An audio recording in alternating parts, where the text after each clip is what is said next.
नमस्कार. घराचं शिफ्टिंगचं काम चालू आहे, त्यामुळे घरात नुसता पसारा झालता म्हणून सगळंच आवरायला घेतलं. तर पहिल्यांदा बेडशीट बदलून घेतलं आणि सगळे धुणं धुवून घेतलं. ते वाळू घातलं, म्हणलं चांगलं ऊन पडलेलं आहे तर सगळं धुवून मस्त वाळून घ्यावं. आणि नंतर घरात कचरा बघताय, हा सगळा कचरा कितीही झाडा कितीही पुसा तरी व्हायचा तो कचरा होतच असतो. नंतर मस्तपैकी फरशी पुसली, तेव्हा कुठं आता बरं वाटायला लागलं आहे घरावले. मग माझा आवडता नाश्ता करून घेतला, पोहे खाल्ले. तेवढ्यात कान्हा आला शाळेतून.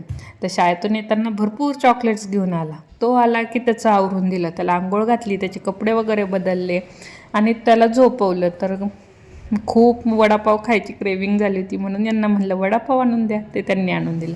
संध्याकाळी मी टोमॅटो सूप केलं तर ते खूप छान झालं.